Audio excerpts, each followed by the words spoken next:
L'entrée des 22 acteurs sur cette pelouse du stade Fred Aubert, le stade Briochin accueille l'US Orléans. Le stade Briochin en bleu, l'US Orléans en blanc. On va revoir les compos d'équipe avec le 11 du stade Briochin. Deux changements, Abdoul Diaby est suspendu, Emric Gomis touché à la tête et blessé, remplacé dans ce 11 par Youssoufa Ndiaye et Mickaël Fati. Sinon c'est la même équipe qui a fait match nul au Puy vendredi dernier avec les deux Diakaby sur les côtés, Rabuel dans l'axe, les deux récupérateurs Yobé Béguin, Achabar et Lopez sur les côtés, le duo d'attaque, Fati Jeannot et côté US Orléans, donc deux changements également avec Robin Legendre, l'ancien de l'Aviron Bayonnais qui remplace le capitaine Guillaume Cousse, remplaçant sur le banc, et la blessure de dernière minute d'Esteban Mouton, remplacé donc par Obiang. Sinon là aussi ce sont les mêmes joueurs qui ont fait match nul donc contre le FC Rouen. Le meilleur buteur de ce championnat national qui va donner le coup d'envoi de ce stade Briochin US Orléans au stade Fred Aubert. C'est parti entre deux équipes aux ambitions opposées. Directement sur l'engagement, les Orléanais qui cherchent à faire monter le bloc en mettant un long ballon en touche. Et ces premières minutes vont être importantes pour donner le ton de la soirée avec un premier ballon dans cette surface de réparation. Le retour, pas de coup de sifflet, ça joue, c'est finalement dégagé. Première frayeur. Ça va vite revenir, Florent Sanchez par-dessus avec Diaco, la frappe croisée, pas de position de hors-jeu et l'ouverture du score dès la première minute de jeu sur ce mouvement orléanais. Ça termine au fond. L'USO prend déjà les devants au stade Fred Aubert, 1-0. Vous l'aviez dit, Loris, qu'il fallait être vigilant dès l'entame de match. Et les Briochin qui se font prendre dans leur dos dans un premier temps. On pense que l'action est repoussée et finalement ça revient. Et ce ballon finalement dégagé. Allez-y, était les Briochin sur le second ballon. Malheureusement ça ne revient pas dans la boîte.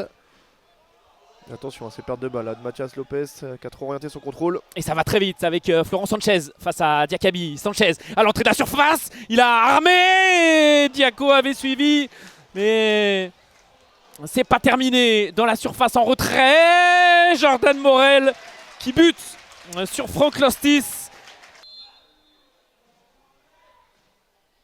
Et c'est bien tiré, la barre transversale trouvée par Youssoufa Ndiaye. L'USO sauvé.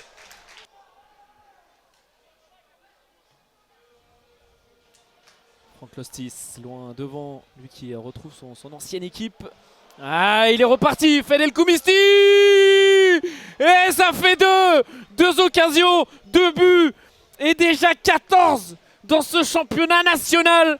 L'USO double la mise grâce à sa principale menace, Fedel Koumisti, 2-0. Ouais, il ajuste parfaitement Franck Lostis, bien lancé en face à face. Le plat du pied, sécurité pour ouvrir son pied derrière. Ça fait 2-0 pour les Orléanais. Sur un ballon récupéré suite à un dégagement de Franck Lostis. Il n'y avait personne pour venir sous la retombée de ce ballon. Les Orléanais en profitent pour s'imposer dans le milieu de terrain avant de lancer devant leur attaquant fétiche qui peut s'offrir un doublé et doubler la mise. Rapidement vers Sanchez. Tout seul encore une fois au milieu de terrain. El Koumisti, Sanchez, le duo en action. Et l'arrêt de Franck Lostis. Attention Sanchez, encore. qui peut avancer. Il est passé, Florent Sanchez, plein axe. Florent Sanchez tout seul. Florent Sanchez au fond. Ce n'est pas seulement un passeur, c'est aussi un buteur. Son 3e but pour Florent Sanchez et ça fait 3-0 pour l'USO. Un contre à montrer dans les écoles, ça va d'un but à l'autre à une vitesse et c'est Florent Sanchez da Silva à la baguette qui a fait un superbe rush, un joli petit numéro dans la défense briochine pour pouvoir envelopper ce ballon à la fin et tromper la vigilance de Franck Lostis. C'est bien joué encore côté orléanais dans les transitions. Et Florent Sanchez lancé face à Diakaby, le pied gauche et c'est coupé finalement par Youssoupha Ndiaye qui concède le corner à moindre mal. Mathias Lopez qui va rentrer à l'intérieur. Le centre tir du pied gauche de Mathias Lopez.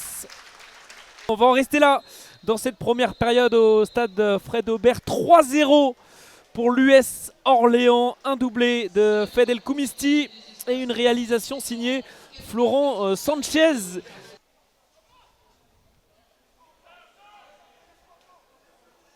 Attention, pas trop jouer à la baballe défensivement pour les costarmoricains.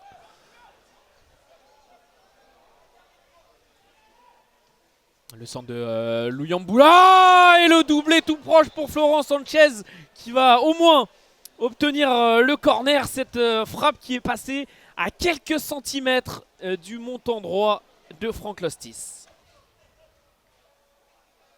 Et il a pris de la vitesse, Mathias Lopez sur ce couloir droit, il y a un coup à jouer.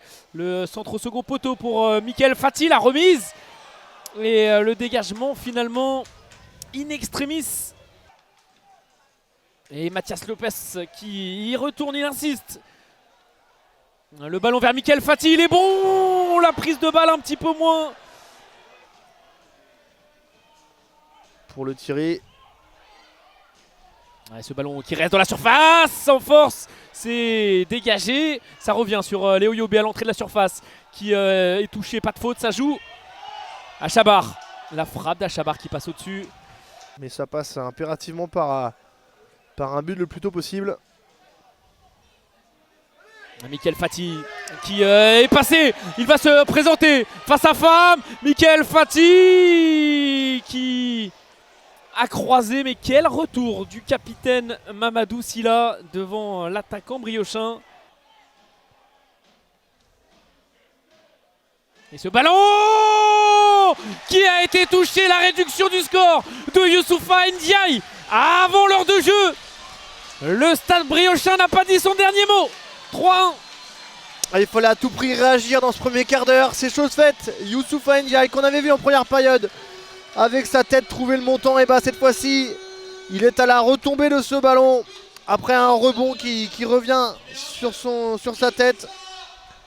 Et derrière il croise Jordan Morel. 1-2. Jordan Morel. Le centre il est bon. La frappe aussi était belle. L'arrêt de Franck Lostis aussi. Tout était parfait des deux côtés. C'est terminé au stade Fred Aubert.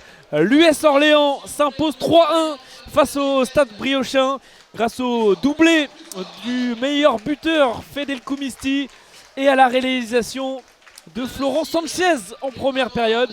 Le stade briochin a réduit le score en seconde période grâce à la tête de Youssoupha Ndiaye, mais c'était insuffisant et ils s'imposent et resteront lanterne rouge après cette 24e journée.